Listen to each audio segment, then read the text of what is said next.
ഇന്ന് 4ാം ക്ലാസ്സിലെ രണ്ടാമത്തെ ചാപ്റ്റർ ആയിട്ടുള്ള ഇന്ത്യ എൻ്റെ രാജ്യം എന്ന് പറയുന്ന ചാപ്റ്ററാണ് നമ്മൾ ഇന്ന് ഡിസ്കസ് ചെയ്യാൻ പോകുന്നത്. അത്യാവശ്യം പ്രാധാന്യമുള്ളതും അതേപോലെ തന്നെ LSSൻ്റെ ഒക്കെ ബേസിൽ നമുക്ക് കുറേയധികം ചോദ്യങ്ങളൊക്കെ ചോദിക്കാൻ സാധ്യതയുള്ളതുമായിട്ടുള്ള അധ്യായമാണ് ഇത്. നമുക്ക് തുടങ്ങാം. ചിത്രത്തിൽ കാണുന്നുണ്ടല്ലോ, ഒരു സ്വാതന്ത്ര്യ ദിനവുമായി ബന്ധപ്പെട്ടിട്ടുള്ള കാര്യങ്ങളൊക്കെയാണ് നമുക്കതിൽ കാണുന്നത്. അപ്പോൾ എന്താണ്, നമുക്ക് ഈ ചാപ്റ്ററിലേക്ക് നോക്കാം.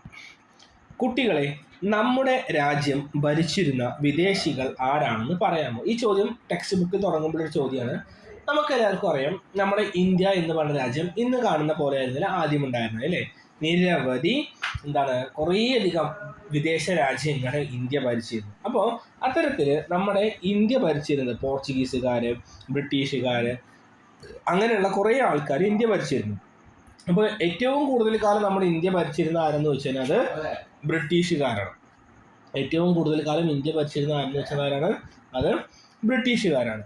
മിടുക്കി ആട്ടെ, എങ്ങനെയാണ് അവർ നമ്മുടെ അധികാരികളായി മാറി നിങ്ങൾക്കറിയാമോ? അപ്പോൾ നമുക്ക് ഈ പാഠത്തേക്ക് നോക്കാം.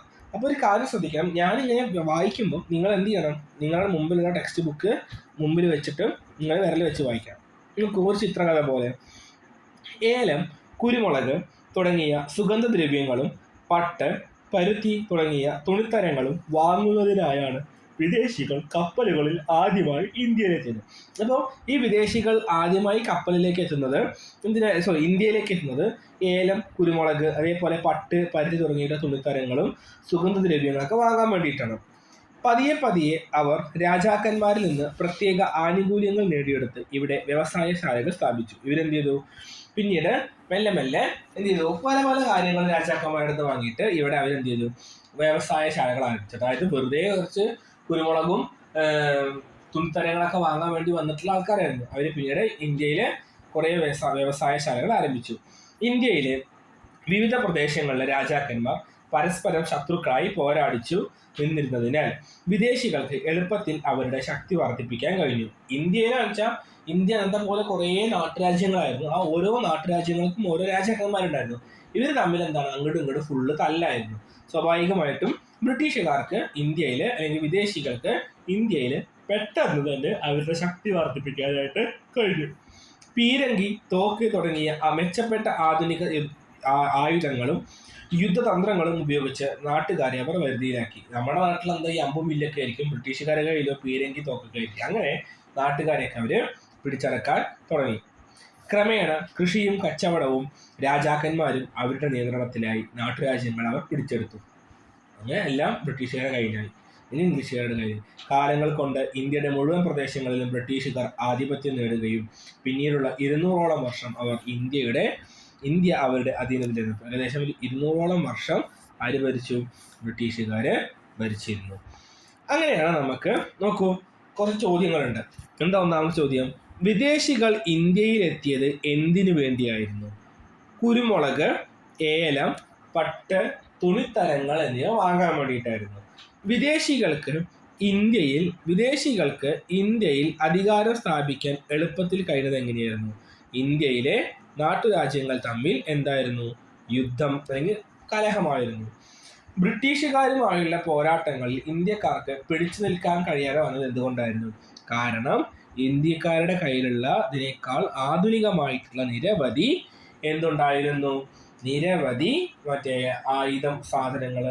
ആയുധങ്ങളൊക്കെ ഉണ്ടായിരുന്നു. അപ്പോൾ ഇതൊക്കെയാണ് നമുക്ക് ഉത്തരം. അങ്ങനെ നമ്മുടെ ബ്രിട്ടീഷുകാർ എന്ന് പറയുന്നത് ഇന്ത്യയിലേക്ക് വന്നു, കച്ചവടത്തിനായിട്ട് വന്നു. അവർ അത്ര നല്ല രീതിയിലൊന്നല്ല ബ്രിട്ടീഷുകാർ ഇന്ത്യക്കാരെ കണ്ടിരുന്നത്. അപ്പോൾ നോക്കൂ, ബ്രിട്ടീഷുകാരുടെ ഭരണത്തിൽ നമ്മുടെ രാജ്യത്തെ ജനങ്ങൾ വളരെയധികം പ്രയാസം അനുഭവിച്ചു. അപ്പം എന്താ നോക്കൂ, ബ്രിട്ടീഷുകാർ ഇംഗ്ലീഷുകാരാണ്. അവരുടെ ഭരണത്തിൽ നമ്മുടെ രാജ്യത്തെ ജനങ്ങൾ വളരെയധികം പ്രയാസം അനുഭവിച്ചു. അതായത് പൊറുതിമുട്ടിയ ജനം വിവിധ സ്ഥലങ്ങളിൽ ബ്രിട്ടീഷുകാർക്കെതിരെ സമരങ്ങൾക്ക് തുടക്കമിട്ടു. നിയമങ്ങൾ ലംഘിച്ചും നിസ്സഹകരണം പ്രഖ്യാപിച്ചും ജാഥകൾ സംഘടിപ്പിച്ചും അവർ പ്രതിഷേധിച്ചു. അപ്പം എങ്ങനെയൊക്കെയായിരുന്നു? നിയമങ്ങൾ ലംഘിച്ചും നിസ്സഹകരണം പ്രഖ്യാപിച്ചും ജാഥകൾ സംഘടിപ്പിച്ചും ഒക്കെ തന്നെ അവര് ഇന്ത്യക്കാരായ ആളുകളെ ബ്രിട്ടീഷുകാർക്കെതിരെ പ്രതിഷേധിച്ചു. ഇത്തരത്തിലുള്ള സമരങ്ങളാണ് അല്ലെങ്കിൽ പ്രതിഷേധങ്ങളാണ് നമ്മൾ എന്ത് പറയുന്നത്? സ്വാതന്ത്ര്യ സമരം എന്ന് പറയുന്നത്. ഇത്തരത്തിലുള്ള സമരങ്ങളാണ് നമ്മൾ എന്ത് പറയുന്നത്, സ്വാതന്ത്ര്യ സമരം എന്ന് പറയുന്നത്. ഓക്കെ, എന്താണ്, ഇന്ത്യക്കാര് ബ്രിട്ടീഷുകാർക്കെതിരെ നടന്നിട്ടുള്ള സമരങ്ങളെയാണ് നമ്മൾ ഇന്ത്യക്കാര് ബ്രിട്ടീഷുകാർക്കെതിരെ നടത്തിയിട്ടുള്ള സമരങ്ങളെയാണ് നമ്മൾ എന്ത് പറയുന്നത്, സ്വാതന്ത്ര്യ സമരം എന്ന് പറയുന്നത്.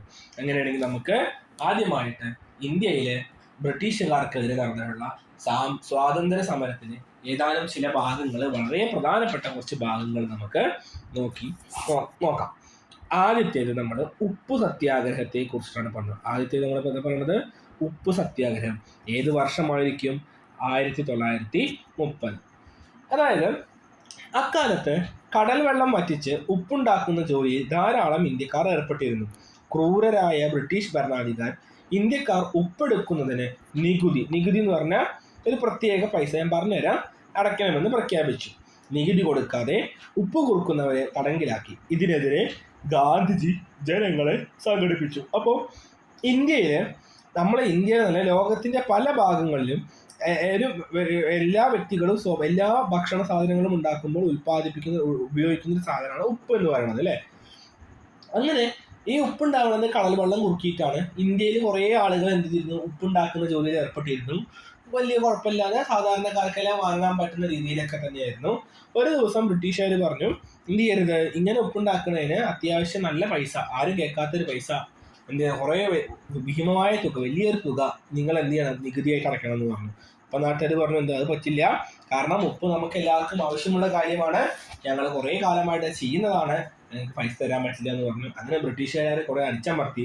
അങ്ങനെ 1930 ഗാന്ധിജിയുടെ നേതൃത്വത്തിൽ ഒരു പറ്റം ആളുകൾ ഗാന്ധിജിയുടെ സബർമതി ആശ്രമത്തിൽ നിന്ന് വളരെ അകലെയുള്ള ദണ്ഡി കടപ്പുറത്തേക്ക് ജാഥയായി നീങ്ങി. എവിടെ നിന്നാണ്?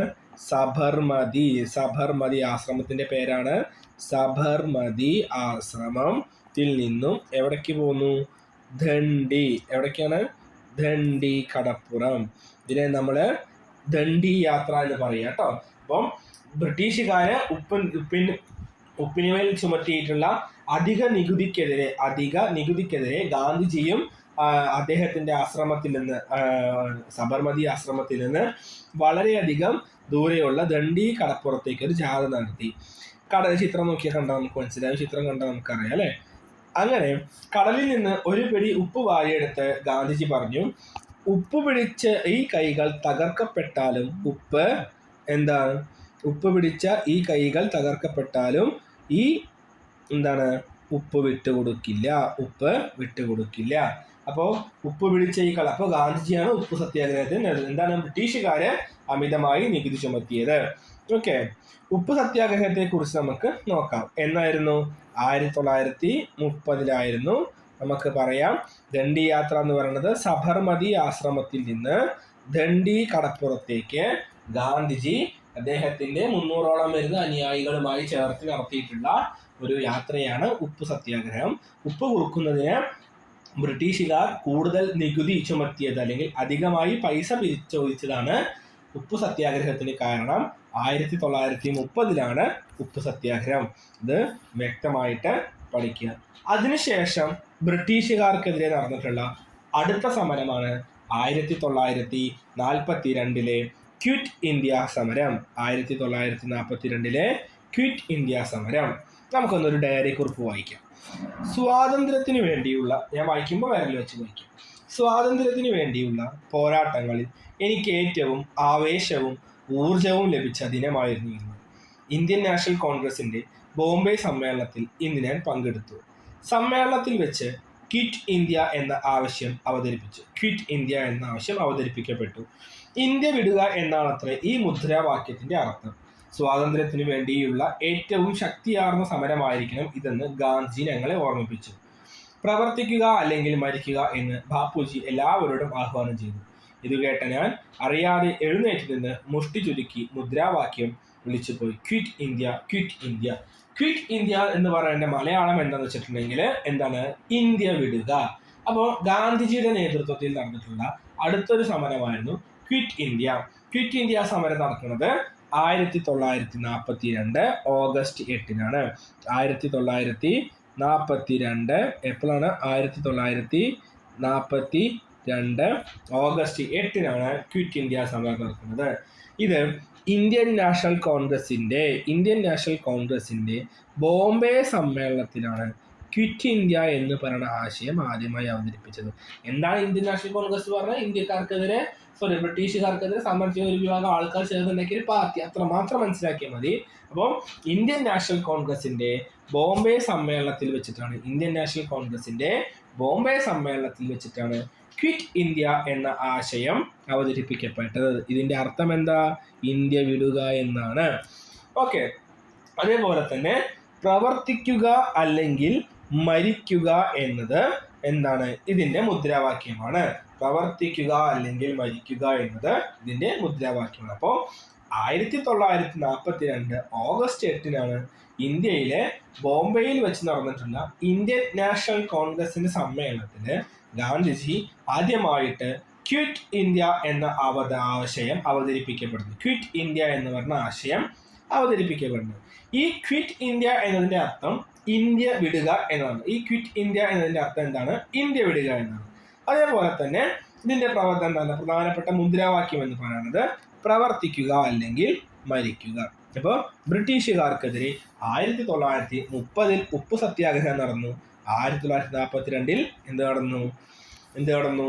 ക്വിറ്റ് ഇന്ത്യ നടന്നു. ഈ സമരത്തിൽ കുറേ പേര് പങ്കെടുത്തു. ചിത്രം നോക്കൂ. തീർച്ചയായും ഈ സമരത്തിന്റെ മുദ്രാവാക്യം ഇന്ത്യയിൽ എങ്ങും മുഴങ്ങിക്കേട്ടു.